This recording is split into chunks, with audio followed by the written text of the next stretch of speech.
ಸತ್ಯಸತ್ಯಮೇ ಎಂಬ ಕಾರ್ಯಕ್ರಮಕ್ಕೆ ನಾನು ನಿಮ್ಮನ್ನು ಸ್ವಾಗತಿಸ್ತೇನೆ. ಈ ಸಮಯದಲ್ಲಿ ಇವತ್ತು ಆರಿಸಿಕೊಂಡಂಥ ವೇದ ಭಾಗ ಇಬ್ರಿಯರಿಗೆ ಬರೆದಂಥ ಪತ್ರಿಕೆ 9ನೇ ಅಧ್ಯಾಯ 27ರಿಂದ 28 ವಚನಗಳನ್ನು ನಾವು ಓದಿಕೊಳ್ಳೋಣ. ಇಬ್ರಿಯರಿಗೆ ಬರೆದ ಪತ್ರಿಕೆ 9ನೇ ಅಧ್ಯಾಯ 27ರಿಂದ 28 ವಚನಗಳು. ಒಂದೇ ಸಾರಿ ಸಾಯುವುದು, ಆಮೇಲೆ ನ್ಯಾಯ ತೀರ್ಪು. ಮನುಷ್ಯರಿಗೆ ಹೇಗೆ ನೇಮಕವಾಗಿದೆಯೋ ಹಾಗೆಯೇ ಕ್ರಿಸ್ತನು ಸಹ ಬಹುಜನರ ಪಾಪಗಳನ್ನು ಹೊತ್ತುಕೊಳ್ಳುವವನದಕ್ಕೋಸ್ಕರ ಒಂದೇ ಸಾರಿ ಸಮರ್ಪಿತನಾದನು ಮತ್ತು ತನ್ನನ್ನು ನಿರೀಕ್ಷಿಸಿಕೊಂಡಿರುವವರಿಗೆ ರಕ್ಷಣೆಯನ್ನು ಉಂಟು ಮಾಡುವುದಕ್ಕೋಸ್ಕರ ಪಾಪ ಸಂಬಂಧ ಇಲ್ಲದವನಾಗಿ ಎರಡನೆಯ ಸಾರಿ ಕಾಣಿಸಿಕೊಳ್ಳುವನು. ಹಲ್ಲೆಲೂಯ. ಯೇಸು ಕ್ರಿಸ್ತನ ಮಾತುಗಳನ್ನು, ಯೇಸು ಕ್ರಿಸ್ತನ ವಾಕ್ಯವನ್ನು, ಯೇಸು ಕ್ರಿಸ್ತನ ದೌತ್ಯವನ್ನು, ಯೇಸು ಕ್ರಿಸ್ತನ ಆ ಒಂದು ಪರಿಪೂರ್ಣವಾಗಿರುವಂಥ ಕಾರ್ಯವನ್ನು ನಾವಿಲ್ಲಿ ನೋಡ್ತಾ ಇದ್ದೇವೆ. ಒಂದೇ ಸಾರಿ ಸಾಯುವುದು, ಆಮೇಲೆ ನ್ಯಾಯ ತೀರ್ಪು ಮನುಷ್ಯರಿಗೆ ಹೇಗೆ ನೇಮಕವಾಗಿದೆಯೋ. ಪ್ರಿಯರೇ, ನಿಮ್ಮೊಟ್ಟಿಗೆ ಇವತ್ತು ಹಂಚಿಕೊಳ್ಳಿಕ್ಕಿದ್ದೇನೆ ಮನುಷ್ಯರಿಗೆ ಒಂದೇ ಸಾರಿ ನೇಮಕವಾಗಿರುವಂಥ ಒಂದು ವಿಷಯ. ಅದೇನೆಂಬುದಾಗಿ ನಾವು ನೋಡುವಾಗ ಅದು ಮರಣ. ಒಂದೇ ಸಾರಿ ಸಾಯುವುದು, ಆಮೇಲೆ ನ್ಯಾಯ ತೀರ್ಪು. ಒಂದೇ ಸಾರಿ ಮರಣ ಈ ಲೋಕದಲ್ಲಿ ಮನುಷ್ಯನಿಗಿದೆ. ಅನೇಕರು ಅಂದುಕೊಳ್ಳುವಂಥದ್ದು ಅನೇಕ ರೀತಿಯಾಗಿರುವ ಪುನರ್ಜನ್ಮಗಳು ಉಂಟು ಎಂಬುದಾಗಿ. ಮನುಷ್ಯರಿಗೆ ಪುನರ್ಜನ್ಮಗಳಿಲ್ಲ ಪ್ರಿಯರೇ. ಒಂದೇ ಸಾರಿ ಸಾಯುವುದು, ಆಮೇಲೆ ಮನುಷ್ಯರಿಗೆ ನ್ಯಾಯ ತೀರ್ಪು ಸಿದ್ಧವಾಗಿದೆ. ಹಾಗೆಯೇ ಕ್ರಿಸ್ತನು ಸಹ ಬಹುಜನರ ಪಾಪಗಳನ್ನು ಹೊತ್ತುಕೊಳ್ಳುವುದಕ್ಕೋಸ್ಕರ ಒಂದೇ ಸಾರಿ ಸಮರ್ಪಿತನಾದನು. ಅದೇ ರೀತಿಯಾಗಿ ಕ್ರಿಸ್ತ ಯೇಸು ಕೂಡ ಒಂದೇ ಸಾರಿ ತುಂಬ ಜನರ ಪಾಪಗಳನ್ನು ಹೊತ್ತುಕೊಂಡವನಾಗಿ ಆತನು ಒಂದೇ ಸಾರಿ ಸಮರ್ಪಿತನಾದನು ಮತ್ತು ಆತನನ್ನು ನಿರೀಕ್ಷಿಸುವವರಿಗೋಸ್ಕರ ರಕ್ಷಣೆಯನ್ನು ಉಂಟು ಮಾಡುವುದಕ್ಕೋಸ್ಕರ ಪಾಪ ಸಂಬಂಧ ಇಲ್ಲದವನಾಗಿ ಎರಡನೇ ಬಾರಿ ಆತನು ಕಾಣಿಸಿಕೊಳ್ಳುವನು. ಪ್ರಿಯರೇ, ನಾವು ಧ್ಯಾನ ಮಾಡಲಿಕ್ಕಿರುವಂಥ ವಿಷಯ ಇಲ್ಲಿ ನಾವು ನೋಡ್ತೇವೆ. ಮರಣ, ನ್ಯಾಯ ತೀರ್ಪು, ಕ್ರಿಸ್ತನ ಬಂದಿರುವಂಥದ್ದು, ಕ್ರಿಸ್ತನ ಬರೋಣವು. ಪ್ರಿಯರೇ, ಇಷ್ಟು ವಿಷಯಗಳನ್ನು ಈ ವೇದ ಭಾಗದಲ್ಲಿ ನಾವು ನೋಡುವಂಥವರಾಗಿದೆ. ಮನುಷ್ಯನಿಗೆ ಯಾಕೆ ಮರಣವು ಬಂತು? ಮನುಷ್ಯನು ಯಾಕೆ ಸಾಯಬೇಕು? ಮನುಷ್ಯನು ಸಾಯಬೇಕು ಎಂಬುದಾಗಿ ನೇಮಿಸಿದವರು ಯಾರು? ಆ ಮರಣದಿಂದ ತಪ್ಪಿಸ್ಕೊಳ್ಳಿಕ್ಕೆ ಹೇಗೆ ಸಾಧ್ಯ? ಆ ಮರಣದ ಭಯದಲ್ಲಿ ಇರುವಂಥ ಜನರು ಹೇಗೆ ಮರಣದ ಭಯದಿಂದ ಬಿಡುಗಡೆ ಆಗಲಿಕ್ಕೆ ಸಾಧ್ಯ? ಮರಣ ಎಂಬುದಾಗಿ ಹೇಳಿದರೆ ಏನು? ಇದೆಲ್ಲರ ವಿಚಾರವಾಗಿ ನಾವು ಧ್ಯಾನ ಮಾಡಲಿಕ್ಕಿದ್ದೇವೆ. ಪ್ರಿಯರೇ, ಮನುಷ್ಯರಿಗೆ ಮರಣವನ್ನು ನೇಮಿಸಿದವರು ಯಾರು ಎಂಬುದಾಗಿ ನೋಡುವಾಗ ಸ್ವತಃ ದೇವರೇ ಆಗಿದ್ದಾರೆ. ಪಾಪದ ನಿಮಿತ್ತವಾಗಿ ಮನುಷ್ಯನಿಗೆ ಮರಣವು ಬಂತು. ಯಾವಾಗ ದೇವರು ತಿನ್ನಬಾರದ ಹಣ್ಣನ್ನು ಹೇಳಿದನೋ, ತಿನ್ನಬಾರದು ಎಂಬುದಾಗಿ ಹೇಳಿದನೋ, ಮನುಷ್ಯನು ಅದನ್ನು ಮೀರಿದನೋ, ಆವಾಗ ಮರಣವು ಮನುಷ್ಯನ ಜೀವನದಲ್ಲಿ ಉಂಟಾಯಿತು. ಮರಣವು ಎಂಬುದಾಗಿ ನೋಡುವಾಗ ದೇವರಿಂದ ಬೇರ್ಪಡಿಸಿರುವಂಥ ಜೀವನ, ದೇವರಿಂದ ಬೇರ್ಪಟ್ಟಿರುವಂಥ ಜೀವನ, ದೇವರು ಇಲ್ಲದೇ ಇರುವ ಜೀವನ, ಅದು ಮರಣ ಎಂಬುದಾಗಿ ನೋಡ್ತೀವಿ. ಪಾಪಗಳ ಅಕ್ರಮಗಳ ದೆಸೆಯಿಂದ ಸತ್ತವರಾದ ನೀವು ಎಂಬುದಾಗಿ ಫೇಸ್ದವ್ರಿಗೆ ಬರೆದ ಪತ್ರಿಕೆ 2ನೇ ಅಧ್ಯಾಯ 1-2 ವಚನಗಳಲ್ಲಿ ನಾವು ನೋಡ್ತೇವೆ. ಪ್ರಿಯರೇ, ಮರಣವು ಎಂಬುದಾಗಿ ನೋಡುವಾಗ ಪಾಪದಲ್ಲಿ ಇರುವ ದೆಸೆಯೇ, ಪಾಪದಲ್ಲಿ ಇರುವ ರೀತಿಯೇ, ಪಾಪದಲ್ಲಿ ಇರುವುದೇ ಮರಣ ಎಂಬುದಾಗಿ ನಾವು ನೋಡಲಿಕ್ಕೆ ಸಾಧ್ಯ. ಪ್ರಿಯರೇ, ಈ ಮರಣ ಮನುಷ್ಯರನ್ನ ಭಯ ಹುಟ್ಟಿಸ್ತಾ ಇತ್ತು. ನಾವು ಇಬ್ರಿಯರಿಗೆ ಬರೆದ ಪತ್ರಿಕೆ 2ನೇ ಅಧ್ಯಾಯ 14ನೇ ವಚನದಲ್ಲಿ ನಾವು ನೋಡುವಾಗ ನಮಗೆ ಗೊತ್ತಾಗ್ತದೆ. ಇಬ್ರಿಯರಿಗೆ ಬರೆದ ಪತ್ರಿಕೆ 2ನೇ ಅಧ್ಯಾಯ 14ನೇ ವಚನ.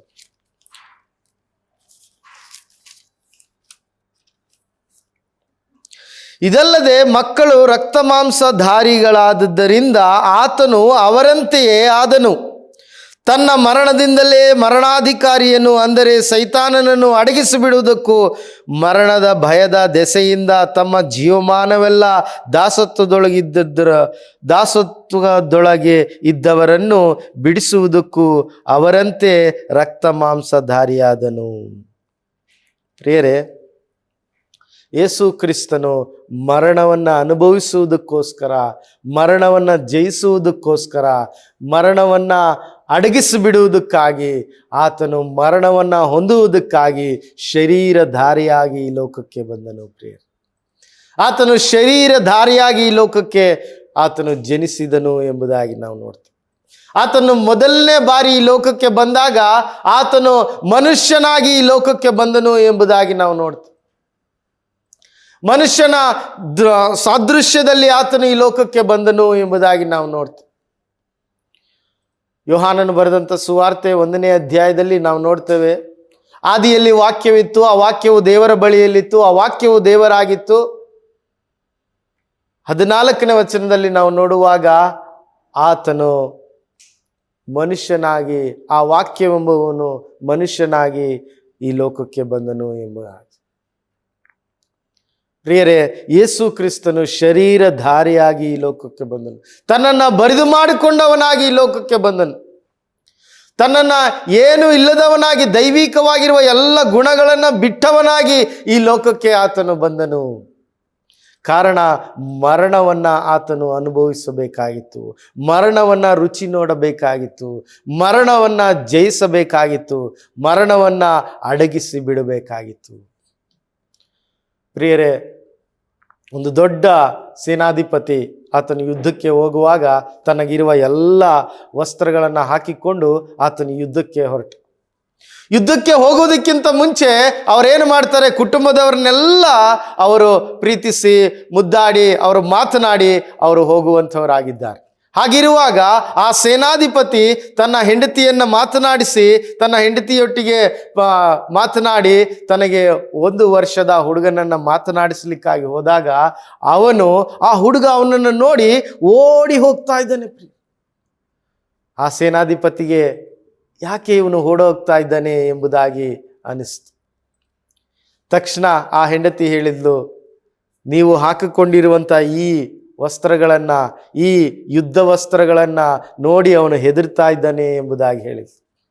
ಆಗ ಆ ಸೇನಾಧಿಪತಿ ತನಗಿರುವಂಥ ಆ ಒಂದು ಹೆಲ್ಮೆಟನ್ನು, ತನಗಿರುವಂಥ ಕವಚಗಳನ್ನು, ತನಗಿರುವಂಥ ಆ ವಸ್ತ್ರವನ್ನೆಲ್ಲ ತೆಗೆದಿಟ್ಟ ಮೇಲೆ ಆ ಹುಡುಗ ಓಡಿ ಓಡಿ ಬಂದನು. ಪ್ರಿಯರೇ, ಅದೇ ಥರ ಕರ್ತನಾಗಿರುವಂಥ ಯೇಸು ಕ್ರಿಸ್ತನು ತನಗಿರುವಂಥ ಮಹಿಮೆಯನ್ನು, ತನಗಿರುವಂಥದ್ದೆಲ್ಲವನ್ನ ಬಿಟ್ಟು ನಮಗಾಗಿ ದಾಸನ ರೂಪವನ್ನು ಧರಿಸಿದವನಾಗಿ ಈ ಲೋಕಕ್ಕೆ ಬಂದನು. ಪ್ರಿಯರೇ, ಅವನು ದಾಸನಾಗಿ ಈ ಲೋಕಕ್ಕೆ ಬಂದನು ಎಂಬುದಾಗಿ ಫಿಲಿಪ್ಪಿದವರಿಗೆ ಬರೆದ ಪತ್ರಿಕೆಯಲ್ಲಿ 2ನೇ ಅಧ್ಯಾಯ 5ರಿಂದ 8 ವಚನಗಳಲ್ಲಿ ನಾವು ಆ ಮಾತನ್ನು ನೋಡ್ತೀವಿ.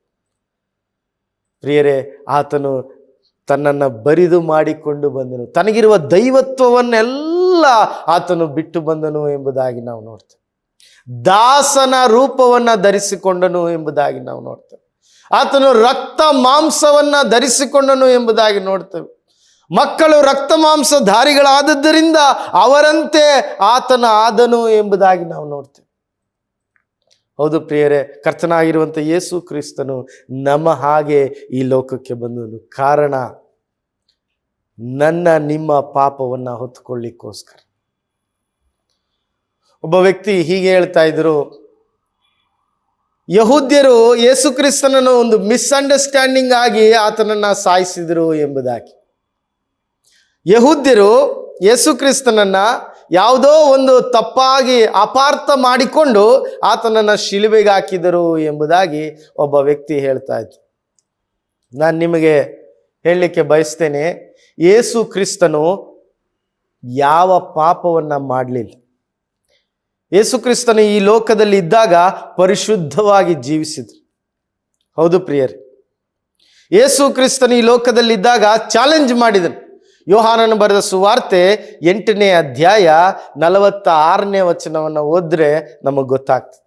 ನನ್ನಲ್ಲಿ ಪಾಪವನ್ನು ತೋರಿಸಿಕೊಡುವವರು ನಿಮ್ಮಲ್ಲಿ ಯಾರಿದ್ದಾರೆ ಎಂಬುದಾಗಿ ಕರ್ತನಾಗಿರುವಂಥ ಯೇಸು ಕ್ರಿಸ್ತನು ಹೇಳಿದಂಥ ಮಾತು. ಆತನು ಯಾವ ಪಾಪವನ್ನು ಮಾಡಲಿಲ್ಲ ಪ್ರಿಯರೇ. ನಾವು 1 ಪೇತ್ರದಲ್ಲಿ ನಾವು ಓದ್ತೇವೆ, 1 ಪೇತ್ರ 2ನೇ ಅಧ್ಯಾಯ 22ನೇ ವಚನ. ಆತನು ಯಾವ ಪಾಪವನ್ನು ಮಾಡಲಿಲ್ಲ, ಆತನ ಬಾಯಲ್ಲಿ ಯಾವ ವಂಚನೆಯೂ ಸಿಕ್ಕಲಿಲ್ಲ, ಬೈಯುವವರನ್ನು ಆತನು ಪ್ರತಿಯಾಗಿ ಬೈಯಲಿಲ್ಲ. ನೋಡ್ರಿ, ಆತನು ಯಾವ ಪಾಪವನ್ನ ಮಾಡಲಿಲ್ಲ, ಯಾವ ಪಾಪ ಆತನು ಮಾಡಲಿಲ್ಲ. ನಾವು ಆತನಲ್ಲಿ ದೇವರಿಗೆ ಸಮರ್ಪಕವಾದ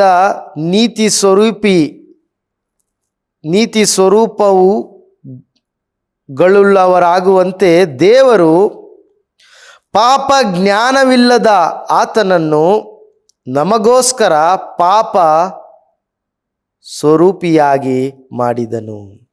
ಪಾಪ ಜ್ಞಾನವಿಲ್ಲದ ಆತನನ್ನು, ಏನಿಲ್ಲ, ಆತನಿಗೆ ಪಾಪದ ಜ್ಞಾನವೇ ಇಲ್ಲ. ಕರ್ತನಾಗಿರುವಂಥ ಯೇಸು ಕ್ರಿಸ್ತನು ಪರಿಶುದ್ಧನಾಗಿರುವಂಥ ವ್ಯಕ್ತಿ. ಈ ಲೋಕದಲ್ಲಿ ಯಾರು ಕೂಡ ಪರಿಶುದ್ಧರು ಅಲ್ಲವೇ ಅಲ್ಲ. ಆತನು ಪರಿಶುದ್ಧವಾಗಿ ಜೀವಿಸಿದಂಥ ವ್ಯಕ್ತಿ. ಆತನ ಮಾತು, ನಡೆ, ನುಡಿ, ನೋಟ, ಕ್ರಿಯೆ, ಆಲೋಚನೆ ಎಲ್ಲವೂ ಕೂಡ ಪರಿಶುದ್ಧವಾಗಿತ್ತು. ಆತನ ಹಾಗೆ ಪರಿಶುದ್ಧರಾಗಿ ಇಡೀ ಲೋಕದ ಚರಿತ್ರೆಯಲ್ಲೇ ಯಾರು ಕೂಡ ಇಲ್ಲ ಪ್ರಿಯ. ಆತನು ಪಾಪರಹಿತನಾಗಿ ಇರುವಂಥ ವ್ಯಕ್ತಿ, ಪಾಪವನ್ನು ಮಾಡಲಿಲ್ಲ. ಕೊನೆಯದಾಗಿ ಒಂದು ವಾಕ್ಯವನ್ನು ನಾನು ಓದಲಿಕ್ಕೆ ಬಯಸ್ತೇನೆ. ಇಬ್ರಿಯರಿಗೆ ಬರೆದ ಪತ್ರಿಕೆ 4ನೇ ಅಧ್ಯಾಯ 15ನೇ ವಚನ. ಇಬ್ರಿಯರಿಗೆ ಬರೆದ ಪತ್ರಿಕೆ 4:15 ಕೇಳಿಸ್ಕೊಳ್ರಿ. 4:15. ಯಾಕೆಂದರೆ ನಮಗಿರುವ ಮಹಾಯಾಜಕನು ನಮ್ಮ ನಿರ್ಬಲಾವಸ್ಥೆಯನ್ನು ಕುರಿತು ಅನುತಾಪ ಪಡುವವನಲ್ಲ, ಅವನು ಸರ್ವ ವಿಷಯದಲ್ಲಿ ನಮ್ಮ ಹಾಗೆ ಶೋಧನೆಗೆ ಗುರಿಯಾದನು, ಪಾಪ ಮಾತ್ರ ಮಾಡಲಿಲ್ಲ. ಪಾಪ ಮಾತ್ರ ಮಾಡಲಿಲ್ಲ. ನಮ್ಮ ಹಾಗೆ ಎಲ್ಲ ವಿಷಯದಲ್ಲಿ ಆತನು ಪರಿಶೋಧನೆಗೆ ಒಳಗಾದನು, ಶೋಧನೆಗೆ ಒಳಗಾದನು, ಆದರೆ ಪಾಪ ಮಾತ್ರ ಆತನು ಮಾಡಲಿಲ್ಲ. ಕರ್ತನಾಗಿರುವಂಥ ಯೇಸು ಕ್ರಿಸ್ತನು ಆತನು ಪರಿಶುದ್ಧನಾಗಿ ಜೀವಿಸಿದನು. ಮತ್ತೆ ಆತನ ಮರಣ ಪಾಪಿಗಳ ಬದಲಾಗಿ, ಆತನ ಮರಣ ಪಾಪಿಗಳಿಗೋಸ್ಕರ, ಆತನ ಮರಣ ಪಾಪಿಗಳ ಸ್ಥಾನದಲ್ಲಿ, ಆತನ ಮರಣ ಪಾಪಿಗಳ ಆ ಒಂದು ವೇದನೆಯನ್ನು, ಆ ಮರಣವನ್ನು ಆತನ ಅನುಭವಿಸಿದನು. ಪ್ರಿಯರೇ, ಕರ್ತನಾಗಿರುವಂಥ ಯೇಸು ಕ್ರಿಸ್ತನ ಮರಣವು ಬದಲಾಗಿರುವಂಥ ಮರಣವು. ಇನ್ನೊಬ್ಬರಿಗಾಗಿ ಪಾಪಿಯ ಸ್ಥಾನದಲ್ಲಿ ಆತನು ಸತ್ತಂತನು. ಒಂದು ಕಡೆ ಹೀಗಾಯಿತು. ಒಬ್ಬ ಅರಸನ ಅರಮನೆಯಲ್ಲಿ ಖಜಾನೆಯಿಂದ ಯಾರೋ ಚಿನ್ನವನ್ನ ಕದೀತಾ ಇದ್ರು. ಒಬ್ಬ ಅರಸನ ಅರಮನೆಯಲ್ಲಿ ಖಜಾನೆಯಿಂದ ಯಾರೋ ಚಿನ್ನವನ್ನ ಕದೀತಾ ಇದ್ರು. ಅರಸನಿಗೆ ಕೋಪ ಬಂತು. ಯಾರು ಕದೀತಾ ಇದ್ದಾರೆ, ಇದನ್ನ ಕಂಡಿಡಿಬೇಕು. ಇದನ್ನ ಕಂಡಿಡಿದು ಅವನಿಗೆ ಕಠಿಣವಾದ ಶಿಕ್ಷೆ ಕೊಡಬೇಕು ಎಂಬುದಾಗಿ ತೀರ್ಮಾನ ಮಾಡಿದ್ರು. ಅದಕ್ಕೆ ಗೂಢಚಾರಗಳನ್ನ ಬಿಟ್ಟರು. ಇದು ಯಾರು ಮಾಡ್ತಾ ಇದ್ದಾರೆ ಎಂಬುದಾಗಿ ಕಂಡಿಡಿಲಿಕ್ಕಾಗಿ ಹೇಳಿದಂಥ ಸಮಯದಲ್ಲಿ ಇದನ್ನ ಕಂಡಿಡಿದ್ರು. ಯಾರು ಕದೀತಾ ಇದ್ದರು ಗೊತ್ತಾ? ಸ್ವತಃ ರಾಜನ ಪುತ್ರಿ. ಸ್ವತಃ ರಾಜನ ಪುತ್ರಿ ಕದೀತಾ ಇದ್ದಾಳೆ ಎಂಬುವ ವಿಷಯ ಗೊತ್ತಾಯಿತು. ಈಗ ಆತನು ಹೇಳಿದ ಮಾತು ನೆರವೇರಬೇಕು. ಯಾರು ಖಜಾನೆಯಲ್ಲಿ ಕದ್ರೋ ಅವರಿಗೆ ಕಠಿಣ ಶಿಕ್ಷೆ ಆಗಬೇಕು. ಪ್ರಿಯರೇ, ರಾಜನು ಏನು ಮಾಡ್ತಾಯೇನೆ ಎಂಬುದಾಗಿ ಇಡೀ ರಾಜ್ಯವು ನೋಡ್ತಾ ಇದೆ. ಈ ರಾಜನು ಹೇಳಿದ ಮಾತಿಗೆ ತಪ್ಪುವವನ, ನ್ಯಾಯ ಮಾಡುವವನ, ಸರಿಯಾಗಿ ನಡೆದುಕೊಳ್ಳುವವನ ಎಂಬುದಾಗಿ ಇಡೀ ರಾಜ್ಯವು ಆತನನ್ನು ಗಮನಿಸ್ತಾ ಇದೆ. ಕಠಿಣ ಶಿಕ್ಷೆ ಎಂಬುದಾಗಿ ಹೇಳುವಾಗ ಆ ರಾಜ್ಯದಲ್ಲಿ ನೇಮಿಸಿರುವಂಥದ್ದು 40 ಚಡಿಯೇಟುಗಳು. ಬೆನ್ನಿನ ಮೇಲೆ 40 ಚಡಿಯೇಟುಗಳು ಬೀಳಬೇಕು. ಆ 40 ಚಡಿಯೇಟು ಬಿದ್ದರೆ ಆ ವ್ಯಕ್ತಿ ಸತ್ತು ಹೋಗ್ತಾನೆ. ಈಗ ಹಿಡಿಯಲ್ಪಟ್ಟಂತ ಪುತ್ರಿಯನ್ನ ಕರೆತಂದು ಆಕೆಗೆ ಶಿಕ್ಷೆಯನ್ನು ಕೊಡಬೇಕು. ಶಿಕ್ಷೆಯನ್ನು ಕೊಡುವ ಸಂದರ್ಭದಲ್ಲಿ ಆಕೆ ಎಲ್ಲರ ಮುಂದೆ 40 ಚಡಿ ಏಟು ಬೆನ್ನಿನ ಮೇಲೆ ಬೀಳಬೇಕು. ಆ ಸಂದರ್ಭ ಬಂತು. ಆಕೆಯನ್ನ ಹೊಡಿಲಿಕ್ಕಾಗಿ ಎಲ್ಲ ಸಿದ್ಧ ಮಾಡಿಟ್ಟಿದ್ದಾರೆ. ಇನ್ನೇನು ಶಿಕ್ಷೆ ಕೊಡಬೇಕು. ತಕ್ಷಣ ರಾಜನೇನು ಮಾಡಿದ ಗೊತ್ತಾ? ರಾಜನು ತನ್ನ ಮಗಳು ಮಲಗಿಸಿದ ಆ ಜಾಗದಲ್ಲಿ ಹೊಡಿಲಿಕ್ಕಾಗಿ ಇರುವಂತಹ ಸ್ಥಳದಲ್ಲಿ ಮಗಳ ಮೇಲೆ ಆತನು ತನ್ನ ಬೆನ್ನನ್ನ ಹಾಕಿ ತೋರಿದ. ಆಗ ಹೊಡೆಯುವವನಿಗೆ ಹೇಳ್ದ, ಈಗ ಹೊಡಿ ಎಂಬುದಾಗಿ ಹೇಳಿದಾಗ, ರಾಜನೇ ನಿಮಗೆ ಹೇಗೆ ಹೊಡಿಲಿ ಎಂಬುದಾಗಿ ಹೇಳಿದ. ಇಲ್ಲ, ನೀನು ಹೊಡಿ, ಈಕೆಯನ್ನ ಹೊಡಿ ಎಂಬುದಾಗಿ ಹೇಳಿದಾಗ ಆ ಚಡಿ ಏಟುಗಳು ರಾಜನ ಬೆನ್ನಿಗೆ ಬಿದ್ದವು. 40 ಚಡಿ ಏಟುಗಳು ಬಿದ್ದವು. ಆ ಚಡಿ ಏಟುಗಳ ನೋವಿನಿಂದ ಆ ಚಡಿ ಏಟುಗಳು ಬಿದ್ದ ಮೇಲೆ ಅರಸನು ಅಲ್ಲೇ ತೀರಿ ಹೋದ. ಕರ್ತನಾಗಿರುವಂಥ ಯೇಸು ಕ್ರಿಸ್ತನು ನಮ್ಮ ಜೀವಿತದಲ್ಲಿ ಮಾಡಿದ್ದನ್ನೇ. ನಾವು ತಪ್ಪಿಗಸ್ತರು, ನಾವು ಪಾಪಿಗಳು, ನಾವು ಶಿಕ್ಷೆಗೆ ಅರ್ಹರು, ನಾವು ನರಕಕ್ಕೆ ಪಾತ್ರರು, ನಾವು ನರಕಕ್ಕೆ ಯೋಗ್ಯರಾಗಿದ್ವಿ. ಆದರೆ ಕರ್ತನಾಗಿರುವ ಯೇಸು ಕ್ರಿಸ್ತನು ಸ್ವರ್ಗವನ್ನು ತ್ಯಜಿಸಿ ನಮಗೋಸ್ಕರ ನಮ್ಮ ಶಿಕ್ಷೆಯನ್ನ, ನಮ್ಮ ಮರಣವನ್ನ ಆತನು ಅನುಭವಿಸಿದನು. ಕರ್ತನಾಗಿರುವ ಯೇಸು ಕ್ರಿಸ್ತನು ನಮ್ಮ ಸ್ಥಾನದಲ್ಲಿ, ನಮ್ಮ ಜಾಗದಲ್ಲಿ, ನಮಗೋಸ್ಕರ, ನಮ್ಮ ಬದಲಾಗಿ ಆತನು ಮರಣವನ್ನ ಅನುಭವಿಸಿದನು. ಪ್ರಿಯರೇ, ಮರಣಾಧಿಕಾರಿ, ತನ್ನ ಮರಣದಿಂದಲೇ ಮರಣಾಧಿಕಾರಿಯನ್ನ ಜಯಿಸುವುದಕ್ಕಾಗಿ ಕರ್ತನಾಗಿರುವಂಥ ಯೇಸು ಕ್ರಿಸ್ತನು ನಾವು ಮಾಡಿದ ಪಾಪವನ್ನು ತನ್ನ ಮೇಲೆ ಹಾಕ್ಕೊಂಡ. ಪರಿಶುದ್ಧನಾದಂಥ ವ್ಯಕ್ತಿ ನಮ್ಮ ಪಾಪವನ್ನು ಪಾಪಿಗಳಿಗೋಸ್ಕರ ತನ್ನ ಮೇಲೆ ಹಾಕಿಕೊಂಡನು. ಪ್ರಿಯರೇ, ಯೇಸು ಕ್ರಿಸ್ತನು ಮಾಡಿದ್ದು ಇದೆ. ನಮಗಾಗಿ ಆತನು ಮರಣವನ್ನು ಅನುಭವಿಸಿದ ಸಮಯದಲ್ಲಿ ಆ ನ್ಯಾಯವಿಧಿ, ಉಂಟಾಗಬೇಕಾದಂಥ ನ್ಯಾಯವಿಧಿ ಆತನ ಮೇಲೆ ಬಂತು. ಒಂದೇ ಸಾರಿ ಮರಣ, ಆಮೇಲೆ ನ್ಯಾಯವಿಧಿ ಮನುಷ್ಯನಿಗೆ ನೇಮಕವಾಗಿದೆ. ಹಾಗೆಯೇ ಕರ್ತನಾಗಿರುವ ಯೇಸು ಕ್ರಿಸ್ತನು ಅನೇಕರ ಪಾಪಗಳನ್ನು ಹೊತ್ತವನಾಗಿ ಆತನು ಅನೇಕರಿಗೋಸ್ಕರ ಮರಣವನ್ನು ಅನುಭವಿಸಿದನು. ಪ್ರಿಯರೇ, ಇದರಿಂದ ನಮಗೇನು ಪ್ರಯೋಜನ? ಆತನು ಮತ್ತೆ ಬರಲಿಕ್ಕಿದ್ದಾನೆ. ಪಾಪ ಸಂಬಂಧ ಇಲ್ಲದವನಾಗಿ ಆತನು ಬರಲಿಕ್ಕಿದ್ದಾನೆ. ಮೊದಲನೇ ಸಾರಿ ಪಾಪಿಗಳನ್ನು ರಕ್ಷಿಸುವುದಕ್ಕಾಗಿ ಬಂದನು. ಎರಡನೇ ಸಾರಿ ಆತನು ಬರ್ತಾ ಇರುವಂಥದ್ದು ಪಾಪಿಗಳಿಗೆ ನ್ಯಾಯ ತೀರಿಸುವುದಕ್ಕಾಗಿ. ನ್ಯಾಯಾಧಿಪತಿಯಾಗಿ ಆತನು ಎರಡನೇ ಬಾರಿ ಬರುವವನಾಗಿದ್ದಾನೆ. ಆ ನ್ಯಾಯಾಧಿಪತಿಯನ್ನ ಎದುರುಗೊಳ್ಳಲಿಕ್ಕೆ ನಾನು ನೀನು ಸಿದ್ಧರಾಗಿದ್ದೀವಾ? ಆ ನ್ಯಾಯಾಧಿಪತಿಯನ್ನ ನೋಡಲಿಕ್ಕೆ ನಾವು ಸಿದ್ಧರಾಗಿದ್ದೀವಾ? ಆ ನ್ಯಾಯಾಧಿಪತಿಯನ್ನ ಹೇಗೆ ಎದುರುಗೊಳ್ಳಬೇಕು? ಆ ನ್ಯಾಯಾಧಿಪತಿಯನ್ನು ಎದುರುಗೊಳ್ಳಬೇಕಾದ್ರೆ, ನಾನು ಪಾಪಿ, ನನ್ನ ಪಾಪವನ್ನು ಕ್ಷಮಿಸು ಯೇಸುವೆ, ನನ್ನ ಪಾಪದ ಬದಲಾಗಿ ನೀನು ಸತ್ತಿದೆ ಎಂಬುದಾಗಿ ನಾನು ನಂಬುತ್ತೇನೆ ಎಂಬುದಾಗಿ ನೀವು ಒಪ್ಪಿಕೊಳ್ಳುವುದಾದರೆ ಆ ನ್ಯಾಯಾಧಿಪತಿಯನ್ನು ನೀವು ನೋಡಲಿಕ್ಕೆ ಸಾಧ್ಯವಾಗ್ತದೆ. ಇಲ್ಲಾದರೆ ಆತನ ರೌದ್ರ ಕೋಪಕ್ಕೆ ನೀವು ಗುರಿಯಾಗಬೇಕಾಗ್ತದೆ. ಯೇಸು ಕ್ರಿಸ್ತನು ಪಟ್ಟಂಥ ಆ ಮರಣ ಬಳಿಯನ್ನು, ಯೇಸು ಕ್ರಿಸ್ತನು ಹೊಂದಿದಂಥ ಮರಣವನ್ನು, ಹೌದು ಸ್ವಾಮಿ, ನನಗಾಗಿ ನೀನು ಹೊಂದಿದ್ದೀಯೇ, ಅದಕ್ಕಾಗಿ ನಿನಗೆ ಸ್ತೋತ್ರ. ಹೌದು, ನನ್ನ ಪಾಪವನ್ನು ಕ್ಷಮಿಸು, ನನ್ನನ್ನು ನಿನ್ನ ಮಗಳಾಗಿ ಸ್ವೀಕರಿಸು ಎಂಬುದಾಗಿ ನೀವು ತೀರ್ಮಾನ ಮಾಡುವುದಾದರೆ, ಇನ್ನು ಮೇಲೆ ನಿನಗಾಗಿ ನಾನು ಜೀವಿಸ್ತೇನೆ ಎಂಬುದಾಗಿ ತೀರ್ಮಾನ ಮಾಡುವುದಾದರೆ, ಆತನು ನಿಮ್ಮ ಸಕಲ ಪಾಪವನ್ನು ಪರಿಹರಿಸಿ, ಸಕಲ ಅನೀತಿಯನ್ನು ಪರಿಹರಿಸಿ ನಿಮ್ಮನ್ನು ಆತನು ಶುದ್ಧಿ ಮಾಡ್ತಾನೆ. ಹೀಗಿರುವಾಗ ಇಷ್ಟೊತ್ತು ನಾವು ಏನು ಧ್ಯಾನ ಮಾಡಿದ್ವಿ? ಮನುಷ್ಯನಿಗೆ ಒಂದೇ ಸಾರಿ ಮರಣ, ಆಮೇಲೆ ನ್ಯಾಯ ತೀರ್ಪು ನೇಮಕವಾಗಿದೆ. ಹಾಗೆಯೇ ಕರ್ತನಾಗಿರುವಂಥ ಯೇಸು ಕ್ರಿಸ್ತನು ಬಹುಜನರ ಪಾಪಗಳ ನಿವಾರಣೆಗಾಗಿ ಆತನು ಕಾಣಿಸಿಕೊಂಡನು.